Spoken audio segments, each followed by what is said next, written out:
નમસ્કાર વિદ્યાર્થી મિત્રો, સ્વાગત છે તમારું સ્કાયલાઇન એજ્યુકેશનમાં। આજે આપણે જોવાના છીએ ધોરણ 3 વિષય છે ગુજરાતી, એની પ્રશ્ન બેંક તારીખ 21/12/2024ની સમય 1 કલાક। ઓકે, જોઈએ આપણે પ્રશ્ન નંબર 1। નીચેના ફકરાને આધારે પ્રશ્નોના જવાબ શોધો અને લખો। કુલ ગુણ છે તમને 5 મળશે, બરાબર। 5 સવાલના જવાબ દેશો એટલે 5 જવાબના તમને 5 ગુણ મળી રહેશે। જંગલની વિશેષતા માટે કયા કયા શબ્દો વપરાયા છે, બરાબર? તો એના માટે વપરાયા છે ઘનઘોર અને લીલું છમ। તળાવના પાણીની શી વિશેષતા છે, એ આપણો બીજો સવાલ છે। તો તળાવનું પાણી છે એકદમ સ્વચ્છ અને નિર્મળ છે। ત્રીજો સવાલ, તળાવના પાણીમાં તળિયે રહેલી વસ્તુઓ કેમ દેખાતી હશે? કારણ કે તે કેવું હતું? તો કે ખૂબ જ સ્વચ્છ હતું।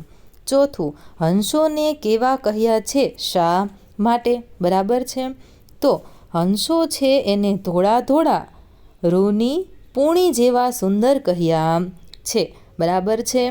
કેમ? તો કે એ સફેદ રંગના હોય છે। પાંચમું, કાચબાને બધા લપલપ્યો કેમ કહેતા હશે?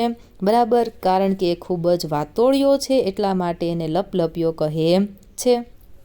ત્યાર પછી બીજો આપણને પેરેગ્રાફ આપેલો છે, એ આપણે વાંચીશું અને એની નીચેના સવાલના જવાબ લેખિતમાં લખીએ। વાંદરો સ્વભાવે કેવો હતો? તો જવાબમાં લખો, વાંદરો સ્વભાવે શરારતી હતો। બીજું, પોપટ અને વાંદરાના સ્વભાવમાં શું ફેર હતો? તો કે પોપટ સમજદાર હતો અને વાંદરો છે એ શરારતી હતો। સૂર્યમુખીના ફૂલની શી વિશેષતા છે? તો આપણે જવાબમાં લખીશું,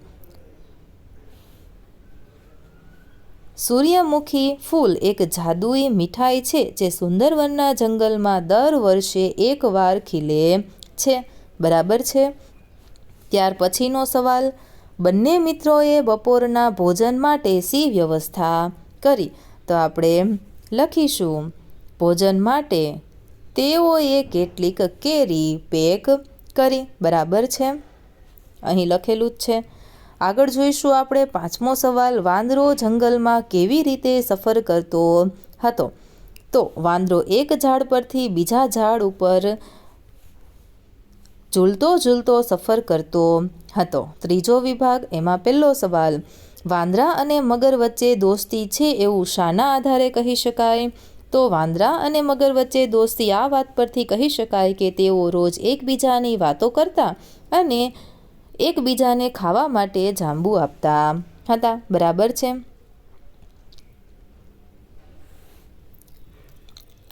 આગળ જોઈએ આપણે બીજું, મગરી શા માટે ખૂબ જ ખુશ થઈ ગઈ? કારણ કે તેને જાંબુ આપ્યા વાંદરાએ। ત્રીજું, વાંદરો ખાવા પીવા માટે શું કરતો હતો? તો કે ખાવા માટે જાંબુ ખાતો અને પીવા માટે પાણી પીતો। ચોથું, મગર અને વાંદરાના રહેઠાણમાં શો ફરક છે? તો કે વાંદરો ઝાડ પર રહેતો અને મગર છે એ નદીમાં। પાંચમું, વાંદરો સ્વભાવે શરારતી છે એવું શાને આધારે કહી શકાય? બરાબર, તો એ એક ડાળેથી બીજા ડાળે કૂદકો મારતો અને મજા કરતો। ત્યાર પછી આપણે છેલ્લો જે પ્રશ્ન છે એનું પણ લેખિતમાં સોલ્યુશન જોવાના છીએ, તમે અહીં સ્ક્રીન પર જોઈ શકો છો। એની પહેલાં આપણે બાકીના સવાલના સોલ્યુશન કરી લઈએ।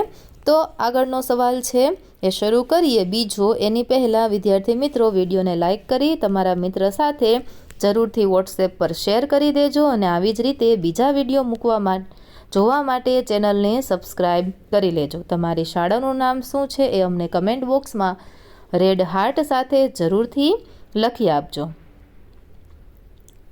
અને PDF ડાઉનલોડ કરવી હોય તો કમેન્ટ બોક્સમાં લખો PDF।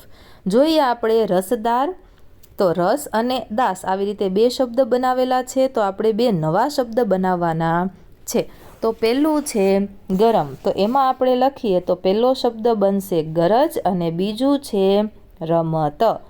ત્યાર પછી બીજું, તો બીજામાં આપણે પહેલો બનાવેલું એ છે મન, તો આપણે મ ત પણ બનાવી શકીએ અને મોહક છે તો ત્યાં આપણે બનાવી શકીએ મોહન।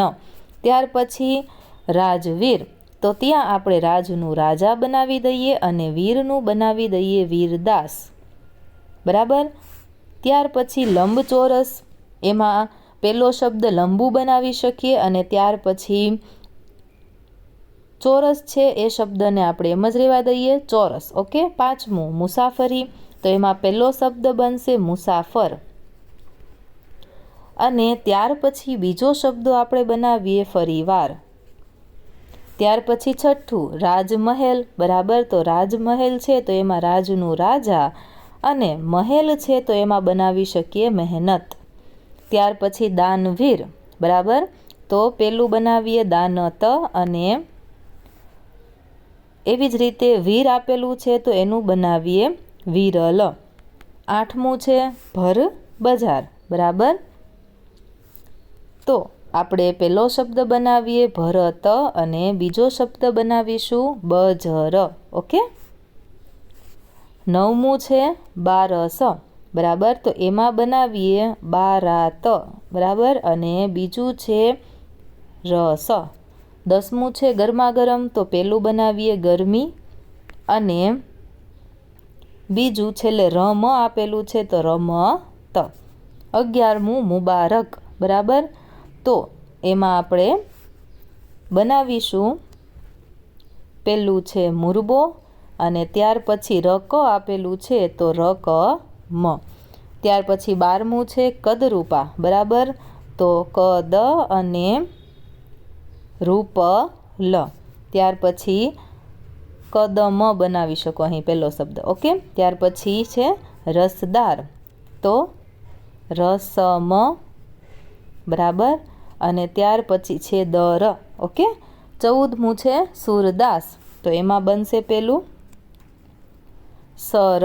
ઓકે. અને દાસમાં આપણે બનાવીશું દસ. ઓકે. 15મું અરમાન, તો પેલો બનાવો અરજ અને બીજું માન છે તો બનાવો માનવી. ઓકે. માનવી એટલે મનુષ્ય. પ્રશ્ન નંબર 3, એમાં આપણે ખાલી જગ્યા પૂરવાની છે. વિભાગ 1, પહેલું સોનલ અને રીના ભજન ગાય છે, બરાબર. હું જે શબ્દ બોલું એ લખતા જજો. બીજું તમને કયું પક્ષી ગમે, મોર કે કાગડો? ત્રીજું નિશાળમાં નવા શિક્ષક આવ્યા છે તો પણ વિદ્યાર્થી ખુશ છે. મારી પાસે છત્રી ન હતી તેથી હું પલળી ગયો. રીના બીમાર હતી તો પણ તે શાળાએ આવી, બરાબર. આમાં આવશે તો નિશાળમાં નવા શિક્ષક આવ્યા છે તેથી, બરાબર. ત્રીજામાં તેથી તે ખુશ છે એ લખી નાખજો. આગળ જોઈએ. પહેલું તમને ગણિત ભણવું ગમે કે ગુજરાતી? બીજું નદીમાં પૂર આવ્યું છે તેથી શાળાએ જવાશે નહીં. મોહન અને કમલેશ ચિત્ર દોરે છે. હું સવારે સમયસર નીકળ્યો એટલે ત્યાં પહોંચી ગયો. 5મું સાહેબે ગીતો ગાવાની ના પાડી તો પણ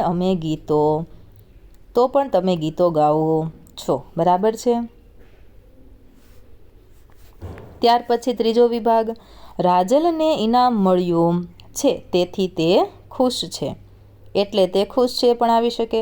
આ વર્ષે ખૂબ જ વધારે વરસાદ પડ્યો તેથી પાકને નુકસાન થયું, બરાબર. તો અહીં આપણે લખી દઈએ એટલે પાકને નુકસાન થયું. પહેલામાં એટલે કરો ને બીજામાં તેથી. ઓકે.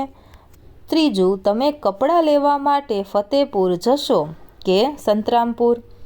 ડાક્ટરે ચા પીવાની ના પાડી છે તો પણ તમે ચા પીવો છો. 5મું દીપક અને ચિરાગ વાતો કરે છે. ત્યાર પછી ચોથું માગ્યા મુજબ જવાબ લખો કોઈ પણ એક વિભાગ, બરાબર છે. કદરૂપા બચ્ચાએ ઘર છોડવાનો નિર્ણય કેમ લીધો? જુવાન મરઘો કદરૂપા બતક વિશે નીચેનામાંથી શું નથી બોલતો? એવી જ રીતે તમને 5 સવાલ આપેલા છે, 3 વિકલ્પો છે અને એની નીચે 2 સવાલ છે. જે સવાલ તમને ના આવડે એ સવાલ તમારે આખો કમેન્ટ બોક્સમાં લખવાનો, એટલે તમને ત્યાં એનો જવાબ મળી જશે. હવે પ્રશ્ન નંબર 5નું લેખિતમાં આપણે સોલ્યુશન કરીએ. તો આપણને અહીં કહ્યું છે આપેલા વિષય પર 5 થી 7 વાક્ય લખો. તો મનગમતું પક્ષી, એના વિશે વાક્ય અહીં લખેલા છે. મારા વર્ગ શિક્ષક, ત્યાર પછી મને ગમતી ઋતુ અને એની પછી છે મેં કરેલો પ્રવાસ અને દિવાળીની ઉજવણી. બધા વિષયો ઉપર આપણે અહીં સરસ મજાના વાક્યો લખેલા છે. વિડીયો પોઝ કરી અને તમારે લખી લેવા. વિડીયોને લાઇક કરવાનું ભૂલશો નહીં. તમારા મિત્ર સાથે શેર કરો અને ચેનલને સબસ્ક્રાઈબ કરો. મળીએ આવતા વિડીયોની અંદર. PDF ડાઉનલોડ કરવા માટે કમેન્ટ કરો PDF.